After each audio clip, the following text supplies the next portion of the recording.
When Germany had invaded Denmark in April 1940, the Danish government had surrendered without a fight.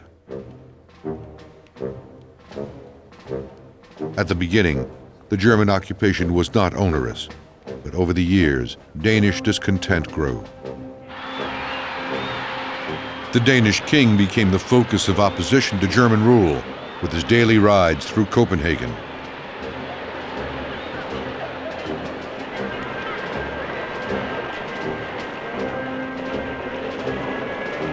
Resistance movements sprang up across the country.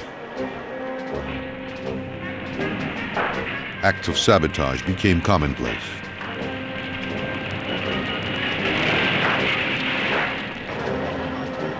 More and more German troops were deployed to maintain order.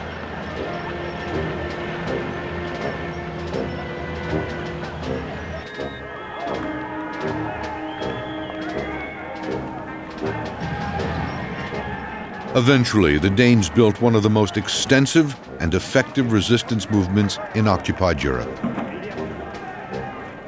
But at the same time, Nazi repression intensified.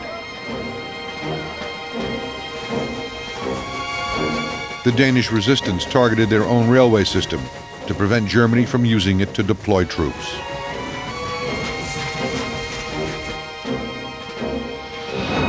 The railroad attacks soon began to hurt.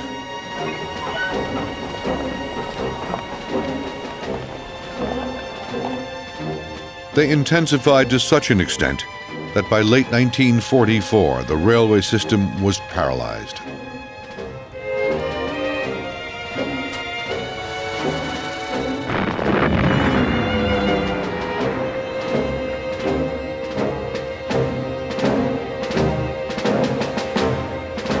The Germans retaliated by making thousands of arrests.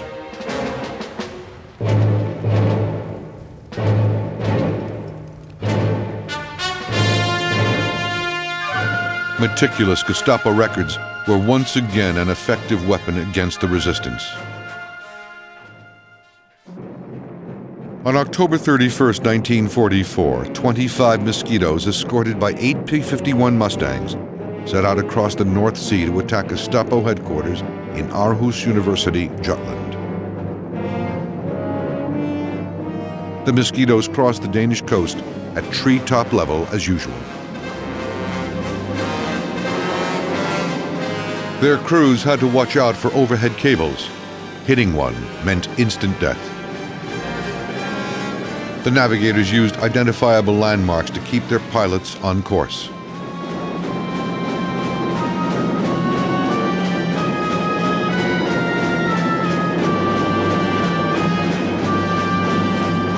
The Mosquito force approached Aarhus and launched its attack.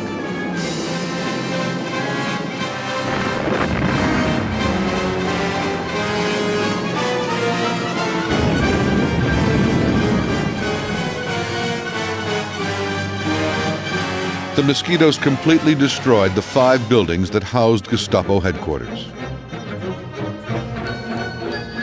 Just like at Amiens, important Danish resistance figures held by the Gestapo were able to escape. Aarhus was another triumph for the Mosquito Raiders.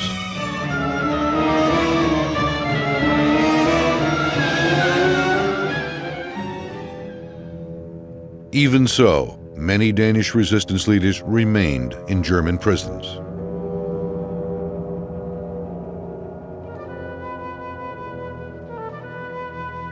The Germans now knew the tactics of the Mosquito Raiders. To deter another attack, the Gestapo moved their Copenhagen headquarters to the Shell oil building in the city center. All the resistance leaders were held on the very top floor of the Shell house. Nevertheless, the Danish resistance asked the RAF to liberate them.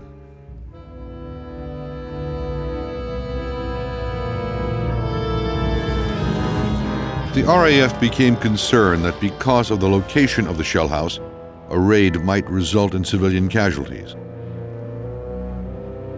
But the Danes insisted that the attack be mounted. On March 12, 1945, 18 mosquitoes, including several veteran crews from the Amiens raid, began Operation Carthage.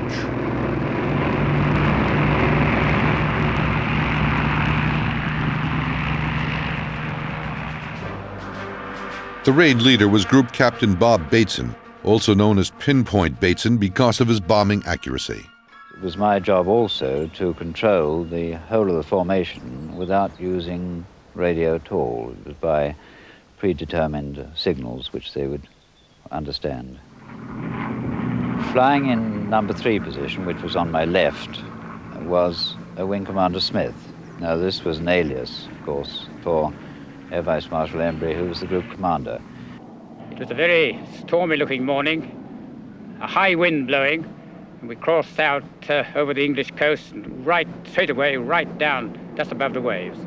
I was particularly anxious that the attack should go in at 11:15, because from the information I had, it would be the time when the maximum number of Gestapo were in the headquarters, and I was anxious to kill as many as possible.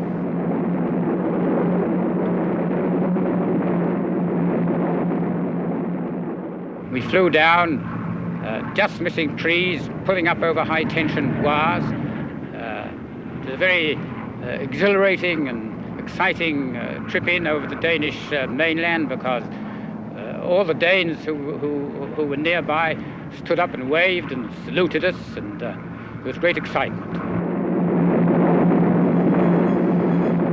The Mosquito Raiders were escorted by 28 Mustang fighters.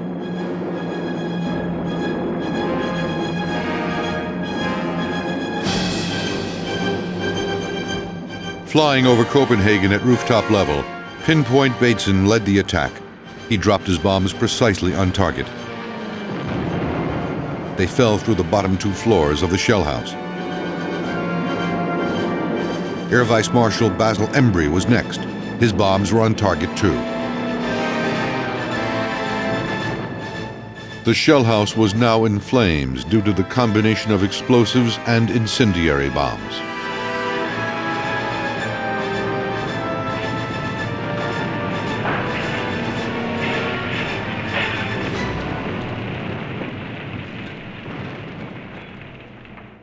Several Danish resistance leaders were able to escape.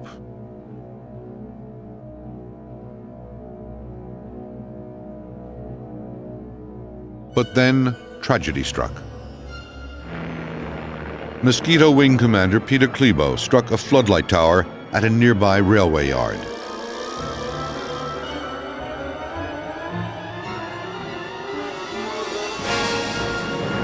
Some other mosquitoes could not differentiate between the shell house and the burning wreckage of Klebo's plane. A girls' school also fell victim to the confusion when a mosquito dropped its bombs on it.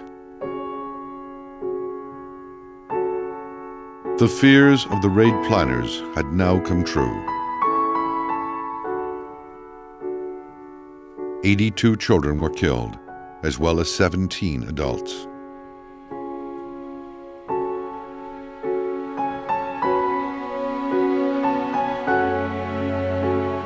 The shell house itself was completely destroyed, along with the Gestapo's records.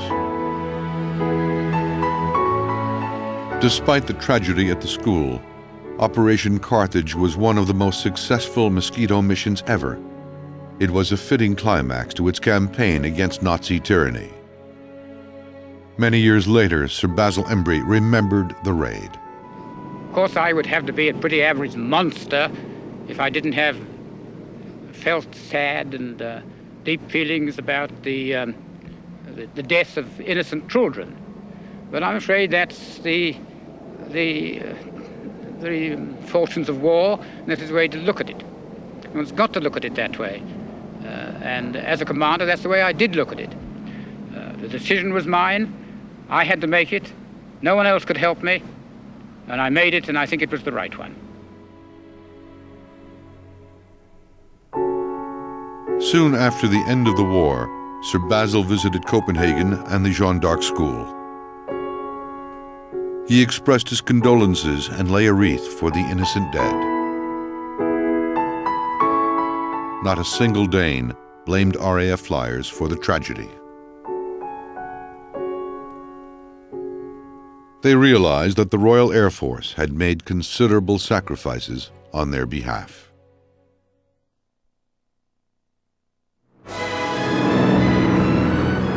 Like others in occupied Europe, the Danes were inspired by the Mosquito Raiders and the sound of their Merlin engines. The Mosquitoes symbolized the liberation that so many yearned for throughout the war.